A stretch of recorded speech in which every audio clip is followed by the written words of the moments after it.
Hi everyone, आज हम बात करेंगे आपका जो बीएजी का है BPSC 132 comparative government and politics. उसका जो इस साल एग्ज़ाम हुआ था उसका क्वेश्चन पेपर कैसा था, तो पैटर्न क्या था वो हम समझने की कोशिश करेंगे। तो सबसे पहले आपको ये जो आपका बीपीएससी है कंपैरेटिव गवर्नमेंट एंड पॉलिटिक्स बहुत ही मज़ेदार सब्जेक्ट है। अगर आपने अच्छे से पढ़ा होगा तो आपको खुद ही समझ आ गया होगा कि कितना ईजी है। अप्रोच जो पहले कुछ चैप्टर्स है वो थोड़े से डिफिकल्ट हैं, बट आगे जाके बहुत ईजी है। और आपने पॉलिटिकल थ्योरी में भी स्टेट के बारे में पढ़ा है, तो वही वाला है, स्टेट वाली कॉन्सेप्ट है। जो लास्ट वाला है उसका वो आपको देखना है। और अगर आप चाहते हो मैं इसकी स्ट्रैटेजी आपको बताऊं कि कैसे आपको ये प्रिपेयर करना है, वो मैं इसमें थोड़ा बता दूंगी, बट अलग से भी अगर आप चाहते हो मैं बताऊं पूरी इसकी स्ट्रैटेजी, तो वो आप कर सकते हो। देखो, सबसे पहले आपको इसमें जो है आपके सारे आपको 5 क्वेश्चंस टोटल करने थे, ठीक है। तो 5 क्वेश्चंस करने थे और हर एक सवाल का जवाब आपको एटलीस्ट 400 वर्ड्स में देना था, यानी 3 पेजेस पे आपको लिखना ही लिखना था। उसके बाद अगर हम सेक्शन 1 की बात करेंगे, इसमें आपको पूछा गया था elaborate on the development of comparative politics in the 20th century. तो कंपैरेटिव पॉलिटिक्स ये पहले ही चैप्टर में से है, तो 20th सेंचुरी के में कैसे ये डेवलपमेंट हुआ कंपैरेटिव पॉलिटिक्स का, तो इसके बारे में आपको बताना था।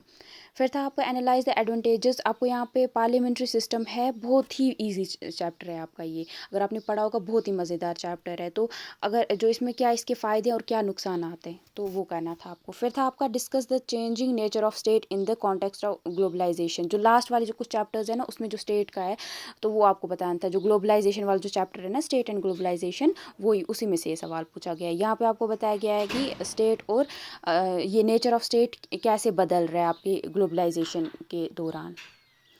फिर क्वेश्चन नंबर अगर 4 की बात करेंगे, यहाँ पे आपको 200 वर्ड्स में एक को लिखना था एटलीस्ट। यहाँ पे आपका पहला यहाँ पे था कि टू पार्टी सिस्टम क्या होता है और आपको न्यू लिबरलिज्म क्या होता है, इसके बारे में आपको बताना था।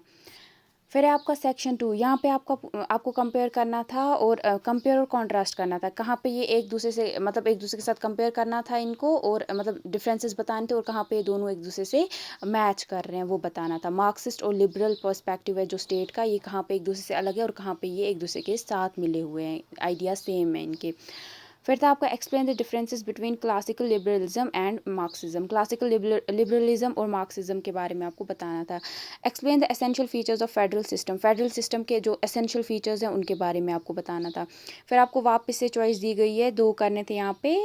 एथनिक रिसर्जेंस क्या होती है और मल्टी कल्चरलिज्म क्या होता है। तो अगर आप इसको अगर अच्छे से पहले आप देख लो, हिंदी वाला, ये हिंदी का है। अगर आप इसको एनालाइज करते हो ना, आपको ये समझ आएगा कि इस बार इन्होंने ज़्यादा जो सवाल पूछे हैं वो आपके पूछे हैं, जो लास्ट वाले कुछ 4 चैप्टर्स हैं ना, वहाँ से इन्होंने ज़्यादा सवाल पूछे हैं।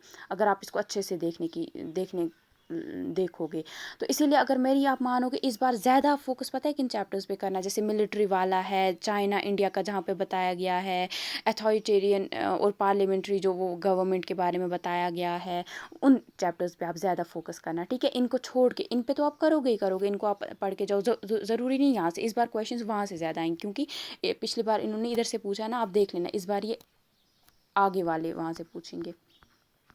तो ये रहा यहाँ पे आपका हिंदी वाला। और आप असाइनमेंट्स आप 3 साल के जो हैं आप अच्छे से करके जाओ, वो वहीं से आपको असाइनमेंट प्लस ये जो क्वेश्चन पेपर है, और जो मैंने आपको बताया जो चैप्टर्स इन्होंने नहीं पूछे हैं, 6 चैप्टर्स रह रहे हैं, जो 6 थे लगभग जो इन्होंने नहीं पूछे हैं, वो चैप्टर्स आप अच्छे से करके जाओ। और सिविल सोसाइटी वाला भी जो चैप्टर है ना, वो भी आप अच्छे से करना। वो प्रेशर ग्रुप्स वाला जो चैप्टर है वो भी आप करके जाना, वहीं से आपके क्वेश्चन आएंगे ज़्यादा इस बार। क्योंकि इस बार इन्होंने जो इन्होंने किया था ना पॉलिटिकल थ्योरी का, अगर आपने पिछली बार एग्ज़ाम दिया है आपने देखा होगा, पहला जो पेपर था उसमें पूछा गया था पहले जो चैप्टर्स थे उनके बारे में, और जो अभी जो एग्ज़ाम हुआ था ना उसमें पॉलिटिकल थ्योरी का इन्होंने जो लास्ट वाले चैप्टर्स है ना, जो जहाँ पे कॉन्सेप्ट्स दिए गए हैं वहाँ से सवाल पूछे थे। अगर वही स्ट्रैटेजी इधर भी आप लागू करते हो, वही आप यहाँ पे भी अगर वैसी स्ट्रैटेजी बना के करोगे तो आप अच्छे से कर सकते हो ये पेपर।